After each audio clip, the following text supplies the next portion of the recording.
Welcome back to Insecurity. Now we've got cool and classy things because we're finally bringing you somebody that is cool and classy. And I know I always say this one's a little different, but this one is super different because we have an instructor at Purdue. We have one of her students. Ladies, if you would. Hi, I'm Alyssa. I teach cybersecurity at Purdue. I'm a PhD student there and teaching assistant. My name is Sienna Bates, and I'm an undergraduate student studying cybersecurity. And not that there was any pressure on Sienna coming out here, but she did have a midterm today that she came to the show, traveled across the country, and still found time to work that in. Does that get you ready for RSA or anything different? Or? Personally, I think so. I actually, she was my instructor, so she gave me the midterm, and it was for our vulnerability and penetration testing class. So I think that it will help a lot with any like CTFs or workshops I might participate in this weekend.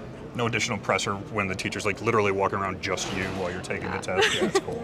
Sitting right there, judging every move.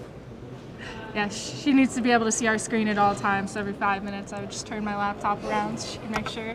Now, you get to judge a lot of different things, though, at RSA because in your, what would we call that, your secret identity, your superhero identity? Sure, yeah, my superhero identity. You also run Circle City Con. I do. So, shameless plug, let's get that out there. Yeah, so Circle City Con, it's June 12th and 14th in Indianapolis at the Westin this year. The Westin's been our home for a couple of years now. And we're a conference of about 700 attendees with lots of villages, free trainings. There's no cost for our trainings at Circle City Con, and our trainers are fantastic. We've got a lot of hands-on villages and just like really cool people to hang out with. Now, do you do cons outside? Obviously, it's great coming out to RSA. As a student, are you looking to pick up any learning you can at any different type of show? So personally, I really like going to the cons. I just started going rather recently, so I haven't been to too many, but I do have a lot on my list for this upcoming year. I'll be at ThoughtCon in May, Blue Team Con and Circle City Con in June, and hopefully DEF CON in August. Oh. So I really do like opportunities where I can learn outside the classroom and kind of pick up on the little gray areas that our classrooms don't really get to cover as much. So circle back on that one because we will do part 2 of this interview in Vegas in August when it's going to be Nice. 109 degrees. As a student, when you're coming in here, everybody, we all want to learn new things, and we're thinking, I've got this, I understand what's going on here. Is there any technology that you're looking at and you're thinking, that's the thing I would really like to talk to people about? Or is there some that like, this is just pure hype, I'm not interested in this, and there's $8 million being spent on it? So I think a lot of my classes personally revolve around network security, and I think that that's a lot really important, but they do kind of just throw us into the pool and don't really teach us how to swim with that. I really want to go to more like beginner steps for that so I can really understand the process of how it works instead of just immediately figuring it out on my own. Because Right. I feel like is the whole purpose of class and school is for them to teach you these things so you're not out there learning it yourself, although there are people who do choose that route as well. So Rate My Professor live in front of the internet. Right. When you go from whether it's your con or some of the other, I don't want to call them regional, but they're not like this big, massive thing, and you look at their methods of instruction, what are your thoughts compared to how you might do it at Circle City Con or even in the classroom, the pros and cons of what you can get out of each different type of experiment? Well, the thing about Circle City Con or another conference that you go to is everyone wants to be there. They've paid that ticket, they've signed up, they said, I want to dedicate my time to do this, right?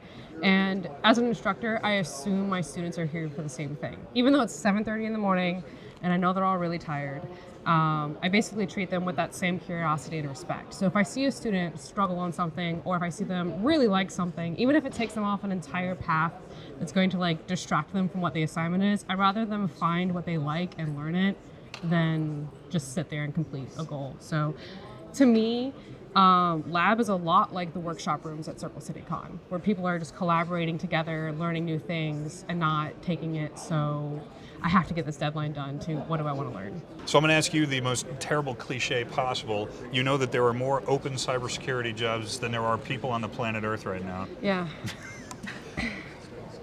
We know that part of it's not true, but when you look at your students and you think about stats like that, how much of that do you feel is just driven by whether it's tech press wanting to get the clicks, but the idea that the new breed of student is coming up, by definition, they think faster. They've grown up in technology. Yes, there might be 3 empty positions, but that could absolutely be filled by 1 2/3 people. I mean, are we at that spot? Are we seeing this type of savant that can get out there and just get this stuff done? I think that there are students like that. There are definitely some that I could tell, like off the bat, they already knew what they wanted. But I wouldn't at all say those are the best people to hire. There's the hot take we've been looking for. Yeah, so I also work at a SOC where Sienna is an analyst.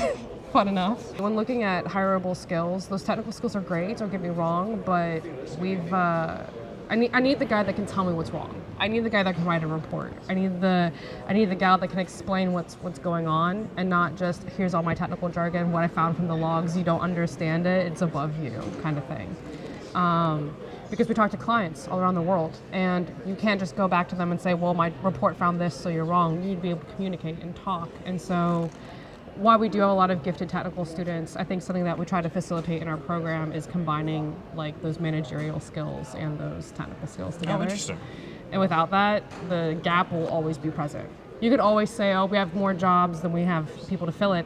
That's great, but if the people also can't fill it because they can't fill your job, like they can't work with other people, it's useless. So we have students that think, oh, I'll for sure get a job. It doesn't matter what my GPA is or what I do with my time in college. And I'm like, that's not true, guys. You gotta. For you coming out to this show, is there anything specific you've got your eye on? You want to talk to these companies or learn more about this technology or this person presenting? What brought you to San Francisco is a terrible way to ask that, but like top of mind for you this week. So there are a couple people that I'm really looking forward to their talks. Cheryl has her talk here, and so does Alyssa. So two big speakers I'm really excited to see. Great follows on Twitter, both of them, by the way. Both of them, fantastic, fantastic human beings. But also just talking to other companies, keeping up on like what's going on. I'm always there to be like, hey, so you guys hiring for interns? Like I have some I can share with you. Try to like pass along those opportunities. So just stay up to date. And it's the perfect segue into shameless plug. So whole world opportunity. If there's, where can people find you? Things they might want to know about you. Social handles, any of that good stuff. Well, if you want to find me on Twitter, I'm DNS Princess. You're DNS Princess? I think I follow you on oh Twitter. My God. Seriously? Yeah. This is no kidding. I think this is actually happening. Yeah, I'm DNS Princess. If you want to contact me formally, I'm Alyssa, ALISSA at Purdue.edu. Look at that, even the full-on email. Yeah. Respect. All right. Well, if you want to contact me on Twitter, I'm ScrumDumpster69. Yeah. Sorry, say that slowly.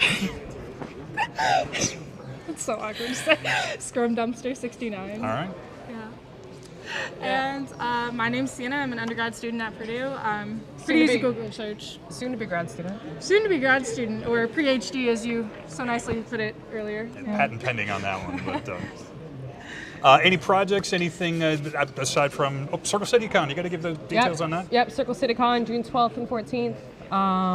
Weston, Indianapolis. We still have our room block open. Tickets are still on sale, so keep that coming. The next thing for me is I'll be giving a talk at ThoughtCon this year, so come find me in track 2. If you're looking for more information about us, you can find us at Cylance Inc. and at BlackBerry on Twitter. We are also out there on LinkedIn and on Facebook. And the good stuff is at threatvector.cylance.com. I'm Matt Stevenson. Look for me at PacMatt73. We are here talking about the future, so we brought you the future. Pay attention.